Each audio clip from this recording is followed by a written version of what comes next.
Alhamdulillahirabbil alamin wa bihi nasta'inu ala umuri dunya waddin. Asyhadu an la ilaha illallah wahdahu la syarikalah al-malikul haqqul mubin wa asyhadu anna Muhammadan abduhu wa rasuluh shadiqul wa'dil amin. Allahumma shalli wa sallim wa barik ala sayyidina Muhammadin wa ala alihi wa ashabihi wa barik wa sallim. La haula wa la quwwata illa billahil aliyyil azim. Amma ba'd. Hadratul kiram wal mukarramun, Rais Syuriah PCNU Kabupaten Majalengka, mohon izin saya orang Cirebon bicara di Majalengka. Barangkali kena dis. Ketua Tanfidiyah PCNU Kabupaten Majalengka dan seluruh warga Nahdien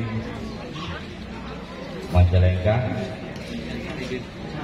yang kami hormati, keluarga besar Bapak Muiz Pesantren Nurul Huda Banjarin Lor Kidul buat Lor Daran Lor Angger gitu. Nah, wabil khusus Bapak Muiz yang insya Allah akan menunaikan ibadah haji. Nah, saya diundang sebagai sahabat, sebagai kakak. Tadinya sekedar diundang untuk makan-makan, cuman biar meyakinkan ditulis ceramah. Ya Kang Dian. Kalau ceramah haji tadi sudah banyak disampaikan oleh para kiai, dan saya hanya mau dongeng. Cuman dongengnya buat yang mau haji, bukan yang belum haji. Ya. Dan karena waktunya sebentar lagi menjelang asar, jadi ya dibatasi paling 15 menit. Oh ya, kempong dikit.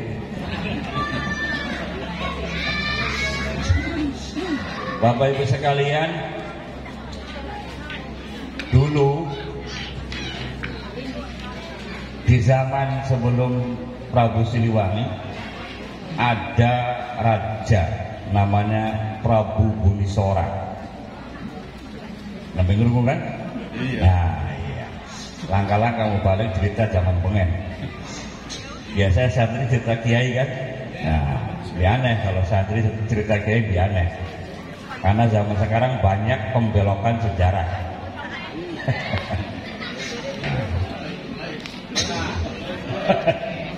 Prabu Bunisora punya putra namanya Raden Bergawa,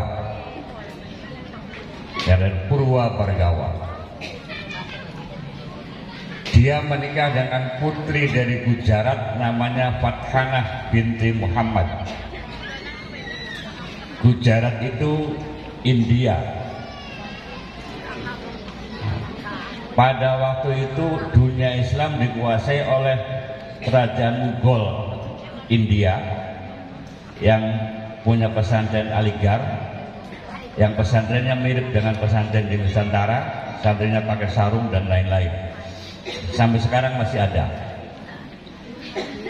Kemudian Turki Utsmani yang terkenal dengan sekularisasi. Yang ketiga Safawiyah di Persia, Iran, satu-satunya kerajaan Islam yang undang-undang dasarnya menggunakan ilmu tasawuf. Nah, Raden Bergawa itu setelah Islam tahun 1380 Masehi pergi haji. Itu keturunan leluhur orang Jawa Barat. Jadi orang Jawa Barat itu keturunan Gujarat India. Ngaku itu DNA-nya India. Pulangnya orang Jawa Barat pinter-pinter dagang. ya kan? Ya, dagang. Kecuali petani. Makanya sampai sekarang dangdut tidak akan mati di Jawa Barat karena turunan India. Nah, contohnya apa? Orang perapatan kalau nggak ada orang yang sedekah ngomongnya mere gese, itu India. Ngerti Bu mere gese? Ya, alias pelit. Mere gese. Nah, kemudian kalau orang Cirebon yang pertama kali pergi haji, turunan Cirebon, turunan Prabu Siliwangi, namanya Pangeran Cakrabuana alias Raden Walang Sungsang, pergi haji dengan adiknya Nyimas Rara Santang atau Syarifah Mudaim pada tahun 1440 Masehi. Ya, jadi 60 tahun setelah Raden Bergawa. Raden Bergawa setelah haji namanya diganti namanya Joharuddin Al-Jawi. Coba. Jadi nenek moyang orang Jawa Barat sudah muslim. Nah itu. Begitupun Pangeran Cakrabuana pergi haji, kemudian namanya berubah jadi Abdullah Iman. Nama beliau itu sebelum haji, setelah belajar tarekat namanya Syekh Samadullah. Setelah sepuh namanya Syekh Mursyahadatillah. Banyak namanya. Nah, itu orang Cirebon harus tahu. Kalau Walang Sungsang nama lahirnya, karena dia turunan Prabu Siliwangi, namanya Raden Walang Sungsang. Kemudian setelah menggantikan Ki Danunsela mimpin negara Cirebon, namanya Pangeran Cakrabuana. Cuman kalau Mbahku pulang ke Cirebon, tapi mandek dulu di Malaka, belajar tarekat pada Syekh Malaka, sedangkan istri adiknya Nyimas Rara Santang dinikahi oleh Syarif dari Raja Mesir. Kemudian namanya dirubah menjadi Syarifah Mudaim. Digantinya bukan karena nikah dengan Syarif, tapi memang aslinya ibunya Nyimas Sumbang Karanjang itu sudah Syarifah. Karena ibunya Sumbang Karanjang itu adiknya Maulana Malik Ibrahim Gresik. Nah itu Pak. Jadi wong Cirebon itu asli turunan Syarif. Nah, ini sekitar dongeng. Jadi kita ini turunan orang Muslim. Ya. Dan moga-moga karena kita Muslim, kita semua bisa menunaikan ibadah haji. Keistimewaan ibadah haji, Bapak Ibu, rukun Islam yang pertama syahadat, rukun Islam yang kedua sholat, yang ketiga zakat, yang keempat puasa. Semua ayatnya ya ayyuhallazina amanu, ya ada aqimus sholat, ada wa'atuz zakat, ada kutiba alaikumus syiyam. Sedangkan haji ayatnya apa boleh? Walillahi 'alan nasi. You know nasi? Walillahi 'alan nas. Manusia, tidak pakai mukmin, tidak pakai muslim. Jadi benar kata Pak Kiai tadi, ibadah haji ibadah fisik jasmani, olahraga, jalan-jalan. Ya, tamatu, tangi mangan turu, tangi mangan turu. Dijamin nih karena pasti begitu. Jadi yang mahal itu jajannya di Bu Haji itu. Ya, jajane belanjae dolane kang larang. Oh iya, oleh-oleh bener tuh. Lo is anak kang ngelingaken oleh-oleh. Wong seminake oleh-oleh kabeh.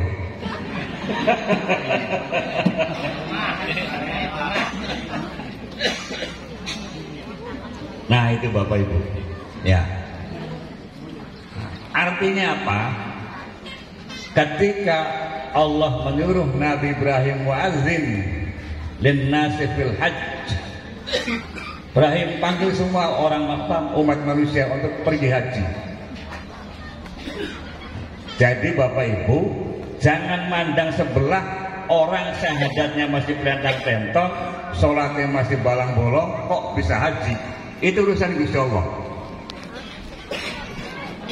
Selain puasa yang pahalanya rahasia Allah, haji itu dari awal sampai pelaksanaan sampai hasilnya mabrur atau tidak urusannya Gusti Allah. Kita nggak boleh komentar, karena ternyata di sana banyak apa maning kang durung ngerti apa-apa, kang wis alim kita pengotok wayani karena keder aja pengandel keder terutama keder belanja ngomongin bahasa apa. Iya, pengen tuku emas ngomongin pribadi. Keder, uang banyak, mau ngomong beli emas itu ngomongnya dengan siapa? Mau beli kalung ngomongnya pribadi, keder kan? Nah, yang punya uang pun tidak jaminan. Yang masih muda gagah tidak jaminan. Itu banyak contoh. Ini contoh saja contoh. Orang usia di atas 70 diajak tawaf, saya ajak tawaf 7 kali ngomongnya durung kerasa, masih kuat. Tapi yang umur 45-50 baru 2 kali ngap-ngapan. Alasannya apa? Alasannya udut. Nah, bulannya ini karena begini udut.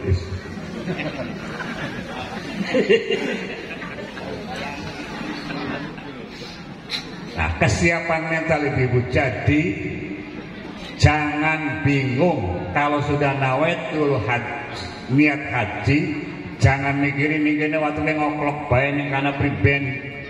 Dilalah ning kana waras. Yang tidak boleh itu kalau sudah nabung haji ibu-ibu, sudah mulai waktu safar, pikiran, perasaan tidak boleh yang jelek-jelek. Harus plong lillahi ta'ala, karena sudah dicatat. Jangan sampai perasaan jelek di sini, di sana dicatat, nanti ditagih di sana. Itu kata para orang tua begitu. Dan ibadah haji itu Bapak Ibu tidak banyak pantangannya. Kata Al-Quran, fala rafasa wala fusuqa wala jidala fil hajj. Nah ini ibu-ibu, nanti ibu-ibu bapak-bapak kalau haji mulai kelihatan watak aslinya kita mulai dari Arafah. Asli aja kaget guys, aja kaget. Nunggu sabar, ya sabar lah Allah. Nunggu itu ganti rakat duduan mangan, kau nih mina rebutan panganan, gulet gara-gara rebutan jeruk, ya Kang dia. Nah, karena tanah suci itu ibu-ibu setengah mahsyar, setengah akhirat. Grantes sedikit sekali saja jelek terbukti, yang baik juga terbukti. Makanya pesan buat yang belum haji, buat Muis, kerentek di sana yang enak-enak is. Aduh, lamun pondoknya tambah gede, kerenteknya mau ngomong tuh. Terus aja mikirin duit, salah.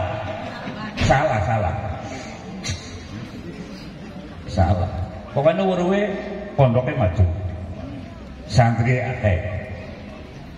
Terus Kang Aje istiqomah pun Kang Angel. Nah itu ya. Di Arafah pertama dulu,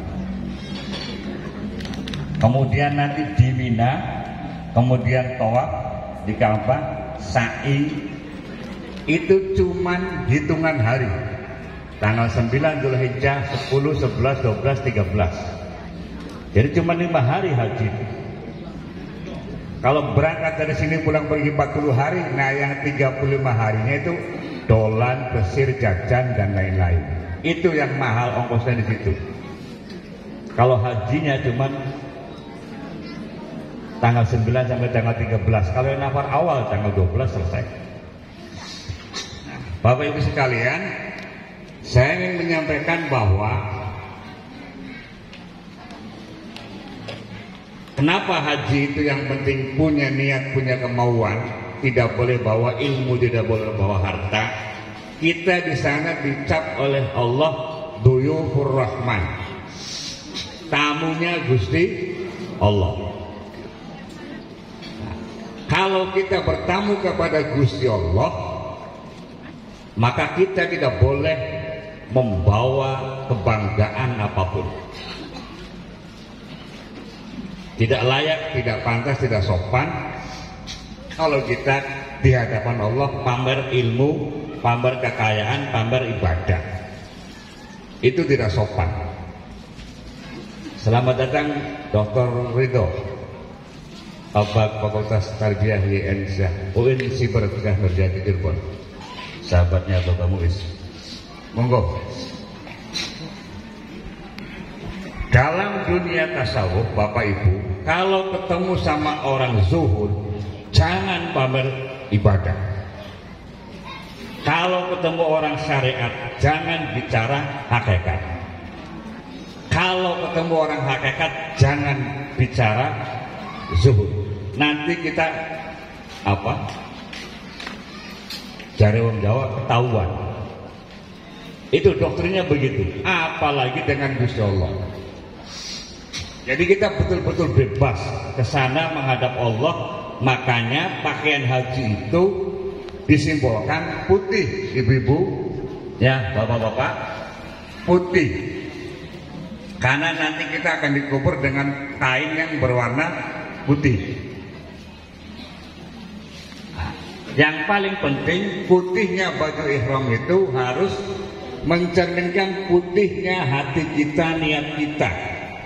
Bahwa kita haji lillahi ta'ala, tidak pengen dipanggil Pak Haji.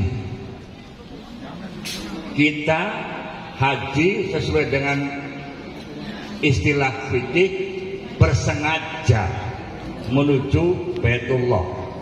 Karenanya ibu-ibu, bapak-bapak, kita semua berdoa, moga-moga semua jamaah haji Indonesia khususnya, ketika baru sampai di Masjidil Haram masuk, bisa melihat Ka'bah. Ya, ibu-ibu yang sering nonton televisi Saudi, ada gambar Ka'bah kan? Bukan gambar ya, ada Ka'bah, batu hitam. Itu, Bapak Ibu. Kita tiap hari sholat mustaqbilal Ka'bah, jangan sampai ketika di Masjidil Haram tidak diparingi bisa melihat Ka'bah. Satu. Yang kedua, kalau bisa, saya berbeda pendapat dengan mazhab lain yang menganggap makruh apalagi haram mencium Hajar Aswad. Saya malah berdoa semua jamaah haji Indonesia bisa mencium Hajar Aswad. Karena dulu zaman Nabi sudah ada pertentangan boleh tidak. Cuma yang berbeda pendapat bukan orang sembarangan. Umar bin Khattab itu sahabat Nabi yang paling cinta sama Nabi dari hidup sampai akhir hayat. Tapi beliau paling kritis dan pernah protes. Wahai Rasul, kenapa saya harus mencium Hajar Aswad? Itu kan batu. Kalau bukan Rasul yang menyuruh, saya tidak mau. Karena manusia lebih mulia daripada batu. Itu pikiran Umar bin Khattab. Cuma kata Imam Ali bin Abi Thalib, wahai sahabatku Umar, ingatkah engkau Rasulullah pernah bersabda bahwa siapapun yang mencium Hajar Aswad di dunia itu sama dengan bersalaman dengan Gusti Allah. Paham ya Ibu? Nah, bersalaman dengan Gusti Allah artinya kita sudah diaku sebagai hambanya Gusti Allah, dan mudah-mudahan di akhirat gampang ketemu Gusti Allah di surganya Gusti Allah. Jadi nawaitunya itu Ibu. Karenanya apa ya?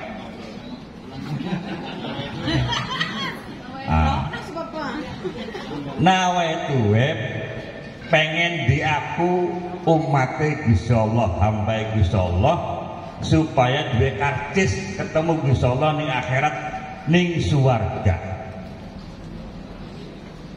Itu karenanya kalau diparingi bisa mencium Hajar Aswad, tidak usah cerita dongeng kepada siapapun, karena akan menimbulkan takabur. Kalau belum bisa berusaha, tawakal. Apalagi doanya ketika di tanah haram. Itu. Karena Hajar Aswad itu disepakati para ulama, khuliqat min yaqutil jannah. Bukan batu dari bumi, bukan meteor dari langit, tapi yakut dari surga. Dan Bapak Ibu, ketika Nabi Adam turun dari surga pertama ke dunia, yang diinjek oleh Nabi Adam itu adalah Hajar Aswad. Dulunya batu itu tidak hitam warnanya, putih bercahaya. Cuma karena sekarang orang berebut mencium Hajar Aswad, dan yang mencium Hajar Aswad pasti orang yang punya salah, punya dosa, dan dosa itu simbolnya hitam, bajunya Pak Camat, ya. Maka disedot-sedot lama-lama hitam. Tapi Bapak Ibu, kalau melihat Hajar Aswad dengan basiroh, dengan mata hati, tidak hitam warnanya. Percaya nggak, Pak Camat? Ya. Ya. Kadang-kadang warnanya putih cemerlang, kadang-kadang kuning, kadang-kadang biru, tergantung kesempurnaan batiniah kita waktu melihat. Karenanya kalau pengen nyambung dengan Hajar Aswad, batiniah kita harus beradaptasi dengan hakikat penciptaan Hajar Aswad. Minimal jangan memelihara takabur, dendam, iri, dengki, dan prasangka ketika hendak mencium Hajar Aswad. Belum blis, pedulangi mana? Gorang nyata deh. Iya. Sunggang ado-ado kamu ndak ngobrol. Ya, kayak podium ya. Ya, podium kan tampil gagah tuh. Kayak dikrungu. Ya, jadi syariatnya Bapak-bapak Ibu-ibu, kalau ingin diparingi bisa mencium Hajar Aswad, yang paling penting hati kita bersih dari takabur, riya, iri, dengki, prasangka. Itu. Ya, mudah-mudahan semua jamaah haji kita diparingi bisa mencium Hajar Aswad, sehingga diaku pernah bersalaman dengan Gusti Allah, dan di akhirat gampang ketemu Gusti Allah di dalam surganya Gusti Allah. Yang kedua yang ingin saya sampaikan, bahwa yang harus dilakukan ketika berada di Ka'bah adalah tawaf. Bapak Ibu, untung kita ini umatnya Nabi Muhammad tawafnya cuma 7 kali putaran. Ya, 7 kali putaran dan 7 kali keliling. Yang benar putaran dan keliling. Buat 7 keliling ke buat puyengnya. Ya, 7 kali putaran. Dulu Nabi Adam ketika turun dari surga berpisah dengan ibu Hawa, saking pengen ketemunya, tawaf itu sampai 600 kali. Bayangkan apa? Dewekan, laka minum, laka senek wis nangka dewekan sampai 600 baru sambil tobat, baru dikasih ilham suruh berangkat ke Jabal Rahmah. Ketemulah dengan Ibu Hawa, makanya disebut Jabal Rahmah, bukan Jabal Hawa. Jabal Rahmah artinya gunung kasih sayang. Kula nek isbat mana nih Jabal Rahmah, ana waktu nulis-nuliskan tulis mu'is dan istri. Biasa orang Indonesia paling mekal motor jagat. Iya, 7% ini kedereng-dereng. Nah, kemudian karena Al-Quran menganjurkan kita haji juga harus menghayati peninggalan jejak napak tilas para leluhur. Harus diingat bahwa di Ka'bah itu ada namanya Maqam Ibrahim. Bu, tahu nggak Maqam? Apa? Maqam itu apa? Kuburan? Bukan. Qoma yaqumu maqaman wa maqamatan fa huwa qaimun qum la taqum maqamun yaqumun. Masa? Artinya tempat berdirinya Nabi Ibrahim ketika membangun Ka'bah. Jadi Ka'bah direnovasi besar-besaran pada zaman Nabi Ibrahim pertama kali. Kemudian menjelang Nabi Muhammad lahir, ada banjir, ya sampai Hajar Aswad bergeser, dibangun lagi oleh Nabi Muhammad. Dengan demikian Ka'bah sudah resmi sah diwariskan dari Nabi Ibrahim kepada Nabi Muhammad, kepada kita untuk memelihara. Makanya ini selingan Abu Thalib, kakeknya Nabi Muhammad, ketika Ka'bah mau diserang oleh orang-orang Son'a. Orang mana Son'a itu? Yaman, dengan pasukan Abraha. Kata Abdul Muthalib, saya nggak ngurusi Ka'bah, onta saya saja kembalikan ke saya.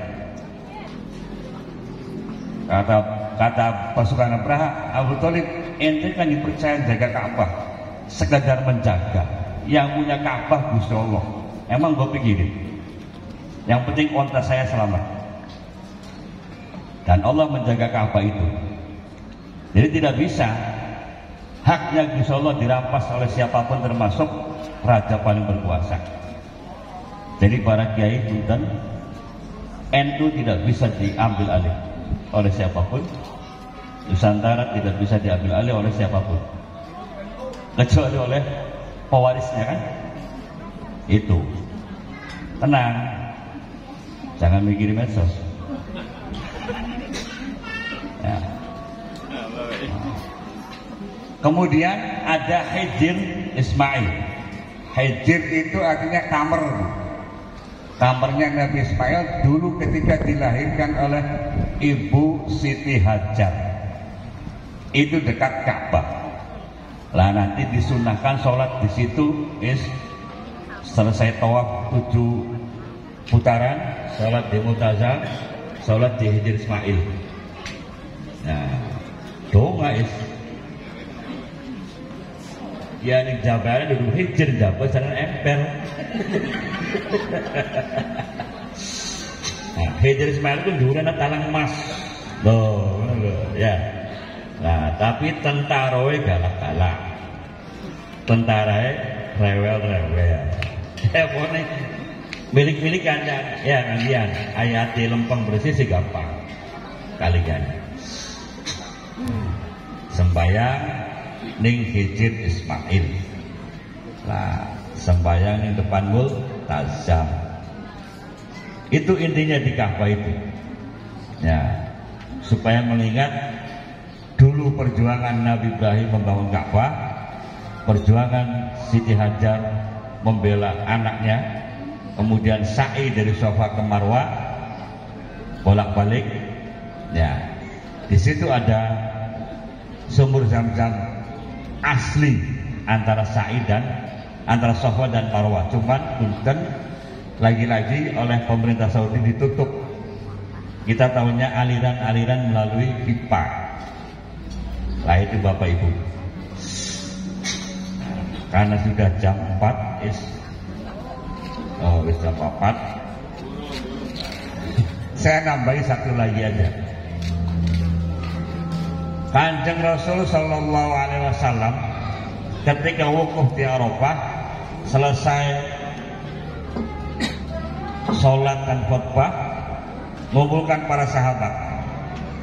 Sahabatku sini kumpul, saya akan perlihatkan bahwa tadi bapak kita Adam alaihissalam lewat ke sini. Bapak kita Ibrahim alaihissalam lewat ke sini. Sahabat-sahabat bertanya, buktinya apa? Ini buktinya telapak kaki Adam, ini buktinya telapak kaki Ibrahim. Dan sahabat diparingi bisa melihat semua. Lalu sahabat bertanya, wahai Rasul, kalau dibandingkan dengan sampean, Nabi Adam itu mirip siapa? Kata Rasul, detik fisik Nabi Adam kayak detik fisik saya. Kalau Nabi Ibrahim, detik fisik Nabi Ibrahim dan akhlaknya mirip saya. Nah, Bapak Ibu, ingin saya sampaikan bahwa kalau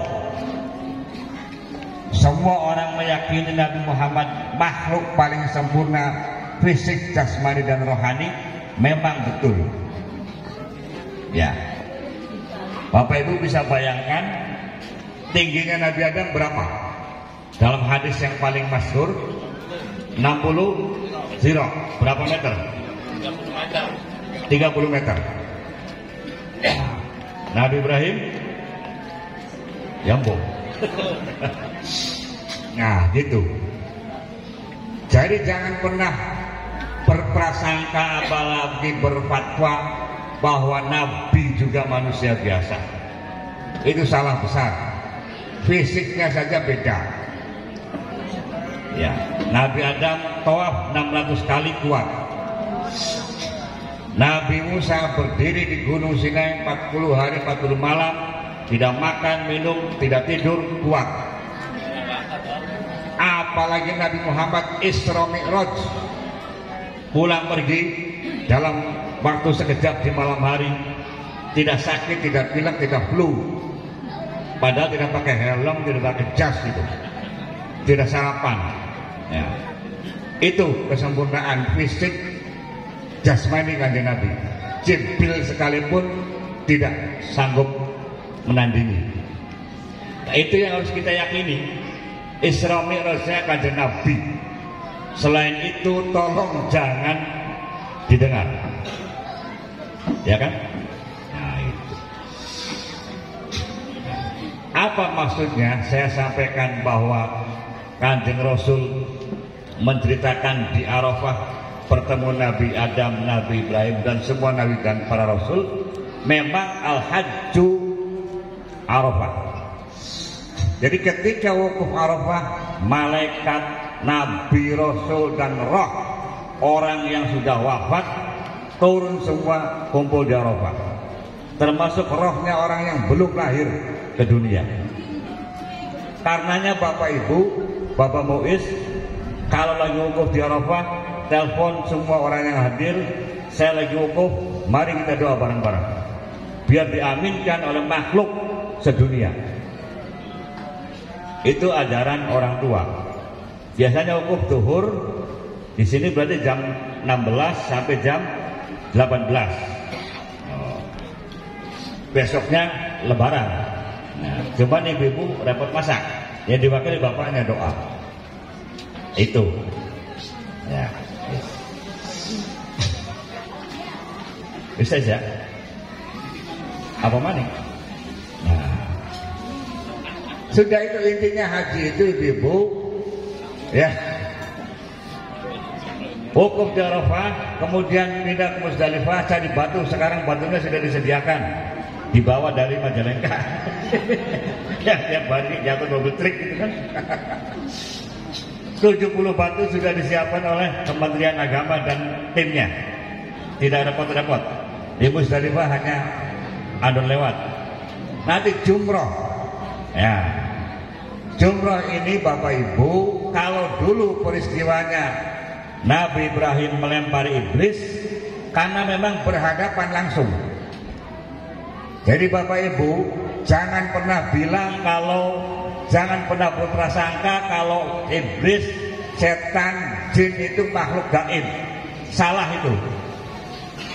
Makhluk nyata. Tapi kan gak kelihatan, bongkar dewek kelihatan. Itu saja. Ya Pak. Pedes warnanya apa? Kelihatan. Ada jin, setan, iblis perkayaan memang apa ada kalau pedes. Tidak gaib, cuman pisah alam, beda alam. Karena gaib itu ada gaib wujudi, ada gaib adami, munazzah gitu kan. Yang gaib asli gaib cuman Gusti Allah. Surga neraka akhirat itu gaib beneran. Kalau malaikat, iblis, setan macam-macam ada dan bisa dilihat oleh yang bisa. Kanjeng Nabi tiap malam didatangi iblis, diskusi macam-macam. Kanjeng Nabi sering didatangi malaikat Jibril, kelihatan. Ya pun kan Kanjeng Nabi, ya iya, pulangnya aja ngecek Kanjeng Nabi. Ya gitu kan. Nah, jumroh itu peristiwanya Nabi Ibrahim melempari iblis, ya Bu ya. Nah, kita umat Nabi Muhammad nawaitunya melempari sifat iblis, sifat setan keluar dari jiwa kita, tumpahkan di situ, biar pulang betul-betul mabrur. Sama halnya kita menyembelih kambing, sapi untuk korban, hakikatnya kita menyembelih akhlak binatang yang ada dalam diri kita supaya keluar semua. Nah, itu Bu, itu syariatnya doa Allahumma hajjan mabruro wa sa'yan mashkuro wa zanban maghfuro wa tijaratan lan tabur. Nah, yang terakhir yang penting Pak Kiai ya, wa tijaratan lan tabur, bisnis yang tidak pernah rugi. Setuju? No, dosa sih nomor pira, yang penting bisnisnya dirugi ya yes. Tapi jangan lupa, kenapa doa itu muncul? Karena dalam hadis diriwayatkan, ketika ada hambanya Gusti Allah niat haji, nabung buka rekening haji, Allah panggil malaikat Jibril, Jibril, kesini kamu, catat Muiz besok mau haji, siapkan penggantinya 2 kali lipat. Jadi idealnya Pak Kiai, kalau orang haji pulang-pulang kaya, karena tijaratan lantabur gitu loh. Idealnya begitu Pak Samad, pulang haji kaya. Oh pulang ini yang karena ada domae jaluk sudi es kerumble di kerumu ya, buat di kerumu bijasa berarti. Ya, kalau zanban makburo sudah pasti diampuni kan. Sa'yan maskuro ya. Ini yang tijaratan lan tabur harus ada kreativitas. Loh, makanya di sana ada doa, yang multazam ya Allah kita jaluk sudi. Kan gitu. Ya, setuju? Setuju. Wis beragam. Ya, barangkali Bapak Ibu, karena ini sekedar ngobrol, tidak ada obrolan lanjut. Ya, ini yang bisa saya sampaikan. Karena saya bukan mubalik, jadi nggak bisa ceramah. Ya, nggak pakai dalil. Saya hanya cerita saja. Dan tolong titip yang terakhir bahwa ketika haji mulai sekarang sampai ke Mekah, ke Madinah, sampai pulang lagi, yang paling penting adalah peningkatan kualitas spiritualitas. Ya, peningkatan mutu keimanan ketauhidan. Imannya, tauhidnya harus istiqomah, tidak boleh separoh-separoh.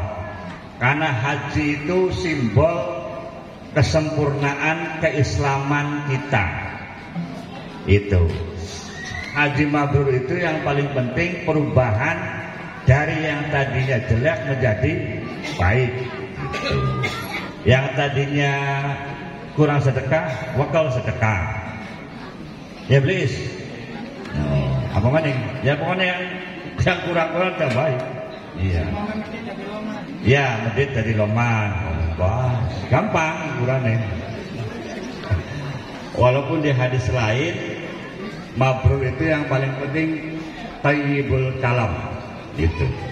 Dan kurang lebihnya saya mohon maaf.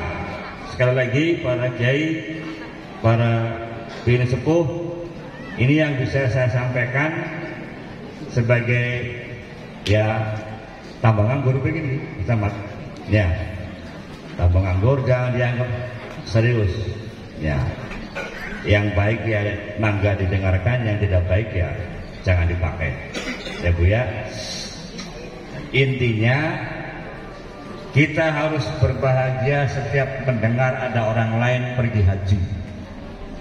Syukur-syukur Bapak Ibu hobi berkunjung kepada orang yang mau haji, minimal 40 orang muter bokat gelis haji. Bagi yang sudah nabung buka rekening haji, jangan diotak-atik, jangan diambil-ambil. Itu.